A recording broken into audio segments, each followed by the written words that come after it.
Hi, here are this week's book talks. But first, I want to tell you that it happens to be Teen Read Week. This is a special week that the American Library Association puts on to help teachers and teenagers remember that taking time for reading for pleasure is also a really important thing to do at this age. Hint, hint, teachers, I don't know if you can give them any extra time to do some reading for fun, but it is Teen Read Week. So what we do is I talk to you about some books, then I put them on the tree table in the library. It's right here. And I also want to mention to you that we've got a lot of books on Overdrive, which is a ebook platform that we're going to be buying books on kind of slowly, but I added a few more just this past week. There's one in particular that I'll tell you about in just a little bit. But first, I want to make absolutely certain that I answer the question, how do I get to the ebook collection?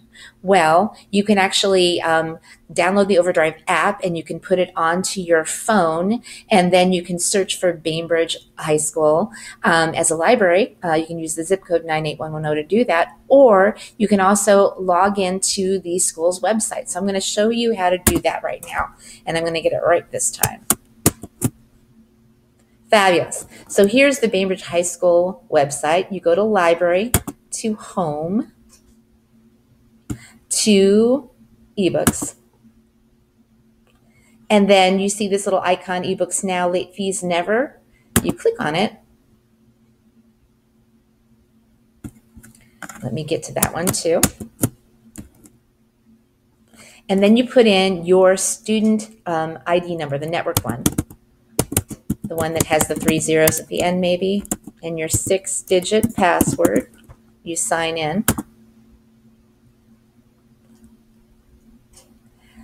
And all of these books and more, including The Martian, happen to be available to you. You just click on them, you hit borrow, and then you follow the next prompts to get through it.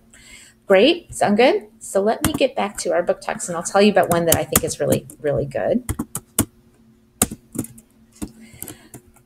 And it happens to be called The Testing. And it's about a girl whose name is Sia. She lives in a futuristic United States where we have gone through a lot of cataclysms and 7 wars. And now we take the brightest students who graduate from every school around the nation, and we bring them to the capital for some additional testing in the hopes that they can go to the university. Most students are eager to do this. They wouldn't be eager to do this if they knew that the testing was actually a matter of life and death. Great dystopian series. In our movie spotlight, we have Me and Earl and the Dying Girl. And by the way, we do happen to have that in ebook as well. And it's about a boy named Greg. He's the me in the story. And Rachel is the dying girl in the story. And Earl is the best friend. And Greg's mom is forcing Greg to reconnect with Rachel, who used to be a childhood friend of his, and now she's dying of leukemia. That could create a really awkward relationship, but it actually creates a really good one and kind of a funny one too, because Earl and Greg are trying to make a movie, and it's the worst movie in the whole entire world. Really good, and it's out on video right now.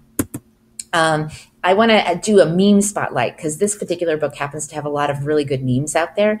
It's called We Were Liars. It's about a girl who is a member of the Sinclairs. The Sinclairs are a family that is rich enough to own their entire island off the coast of Maine, and they go there every summer to hang out together and relax. She has 3 cousins who she always hangs out with. Something happens in their 15th summer that changes everything. And this book is a big secret. And you're supposed to not share the secrets with anybody if you read to the end of the book. So keep it secrets. But here are some of the crazy memes that have been pulled right out of the book, including this blue one, which you can't read. It says, "So many stars. It seemed like a celebration, a grand illicit party the galaxy was holding after the humans had been put to bed." If you like mysteries, if you like not quite knowing where a book is going, you're going to like We Were Liars. Here's my author spotlight. It's about a new author named Lainey Taylor. She's from Portland, and obviously she likes really bright hair. She wrote a good trilogy that starts with The Daughter of Smoke and Bone, and it's about a woman named Karu. She's an art student in Prague. One of the things that you'll note about her, Karu, is that she has blue hair, and her blue hair is not from a dye job. It's actually from just growing out of her scalp. That's going to give you the first clue that there's something very interesting and magical about Karu. Your second clue that something is interesting and magical about Karu is that she's sent on a lot of missions to collect things around the world. She's getting a little tired of going on these missions, by the way. Here are some fast reads. A fast read for me is a book that's under 150 pages. We have one called The Afterlife. At the beginning of the book, our main character dies. And he dies as a victim of a stabbing. And you would think that would mean that the rest of the book is either going to be very quick and end quickly, or it would not have any adventure in it whatsoever. It's really amazing. It's actually a very adventurous story. He winds up wandering around Los Angeles, and he's trying to interact with the world that he just left, especially when his mother decides to avenge his killing by giving his cousin a gun and asking him to take care of the murder of her son. It's really good. It's really quick. Good story. Medhead is in my nonfiction spotlight. I love this book. It's about a boy who is struggling with Tourette's syndrome, and that's where you do a lot of different tics. Sometimes you have verbal tics. Sometimes you have tics that make you jerk your body around. And generally, for people with Tourette's syndrome, you can be medicated to remove some of these tics. Nothing seems to be working. He spends his time from his fifth year, year 5, to into young adulthood, having to deal with different medications and having none of them work. It's written by James Patterson, who's a completely awesome author, and it reads really quickly and really well. You will really sympathize with this guy.